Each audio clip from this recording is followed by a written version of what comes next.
Morning students. आज हम करेंगे इंटरेस्ट। इंटरेस्ट क्या है? Sum which is paid for the use of others money. ठीक है, किसी दूसरे के मनी पे जो सम मिलता है, एक्स्ट्रा उसको मिलता है, उसको बोलते हैं interest. If it is payable yearly then it is called rate percent per annum. For example 5% per annum means ₹5 paid as interest on each ₹100 for 1 year, and the money borrowed is called principal and the sum of principal and interest is called amount. तो amount क्या होती है? Principal plus interest.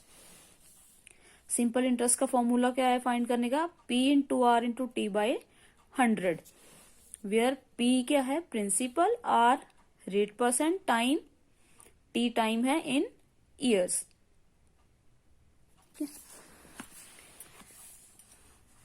अगर हम simple interest SI को I से denote करते हैं तो I is equal to PR/T/100 formula हो गया। और इस एक्सप्रेशन से अगर P की वैल्यू फाइंड करनी है तो इसको क्रॉस मल्टीप्लाई कर दो, 100I और RT डिवाइड हो जाएगा। ऐसे ही यहां से R फाइंड करना है तो 100I/PT हो जाएगा। टाइम फाइंड करना है तो 100I/PR आ जाएगा। And in case of compound interest, amount equal to principal into 1 plus rate upon 100, power क्या है? Time in years. ठीक है, and if rate of compound interest differs from year to year then, अगर हर एक साल का, 2 साल का, 3 साल का जो रेट है डिफरेंट हो तो अमाउंट का फॉर्मूला क्या है? P/1 plus R1/100 into 1 plus R2/100 plus into 1 plus R3/100 and so on, जितने भी ईयर आपको दिए हुए। फिर R1 क्या है? Rate percent for first year, R2 rate percent for second year, R3 rate percent of third year and so on.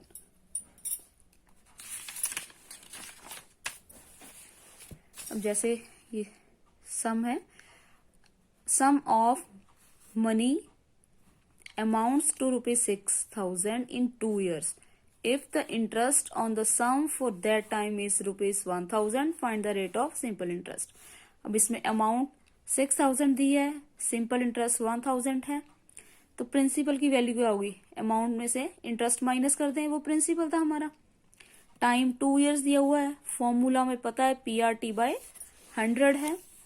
ठीक है, तो यहां से R की वैल्यू अगर फाइंड करनी है 100I/PT, तो 100 इंटू I/PT, ये वैल्यूज हमने फाइंड कर पुट कर दी इसमें, तो हमारा आंसर क्या आ गया? 10%। तो R क्या है? 10% आ गया। ऐसे ही नेक्स्ट सम है, at what time will the interest on a sum of money will equal to the principal at 10% per annum. At what time means T की वैल्यू फाइंड करनी है। Will the rate of interest on a sum of money will equal to the principal. तो क्या है इसमें?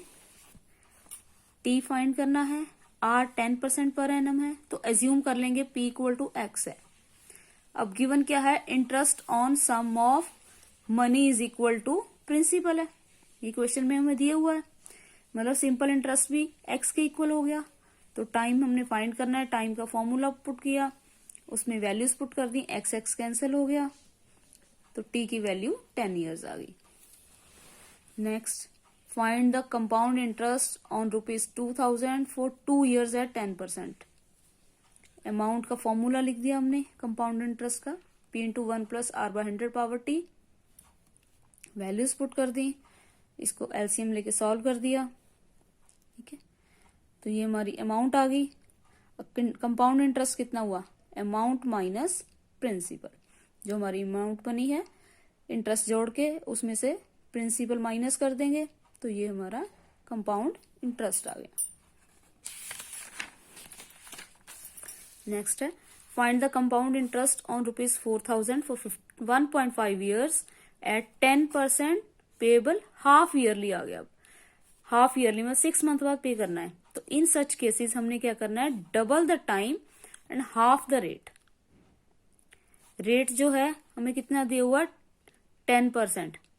ये per annum होता है जो रेट होता है, तो हाफ ईयरली है तो 6 महीने का 5 हो गया, 5 हो गया। ठीक है, तो in such cases double the time, time को हमने ये 1.5 साल के लिए फाइंड करना है, तो अगर हम 6 मंथ बाद क्योंकि लग रही है इंटरेस्ट, तो 3 बार लगेगा, ठीक है। तो 3 से मल्टीप्लाई हो गया ये, सॉरी 3 आ गया, 1.5 2 से मल्टीप्लाई हो गया, 1.5 इंटू 2 3 आ गया, डबल हो गया, ठीक है। तो फॉर्मूला लिख दिया, फॉर्मूले में वैल्यूज पुट कर दी और इसको सॉल्व कर दिया। उसके बाद कंपाउंड इंटरेस्ट निकाल लिया, जो अमाउंट आई उसमें से प्रिंसिपल फाइंड कर माइनस कर दिया, ये आ गया compound interest. In what time ₹12,000 will amount to 13,230 at 5% compound interest. ये अमाउंट का फॉर्मूला है, एज्यूम कर लेंगे टाइम टी जो है इसमें एन के इक्वल है, बाकी सारी वैल्यूज पुट कर दी, इसको इधर आके डिवाइड हो गया, ठीक है। 0 कैंसिल होगी, 441 अपॉन 400 आ गया, तो 21/20 पावर n इज 441 अपॉन 400। तो हमने बेस सेम कर देने हैं, ठीक है, बेस सेम कर दिए। अब बेस सेम है तो पावर भी इक्वल होंगी, तो n इक्वल टू 2 ईयर्स। तो नेक्स्ट क्या है, when interest is calculated half yearly than half the rate and double the time. When interest is calculated quarterly, divide the rate by 4 and multiply the time by 4। बस ये चीज याद रखनी है आपने। थैंक यू बच्चों, अगर वीडियो अच्छा लगा है तो शेयर करें, लाइक करें और सब्सक्राइब करें। मेरे चैनल का नाम है सोनिया मैथमेटिक्स क्लासेस।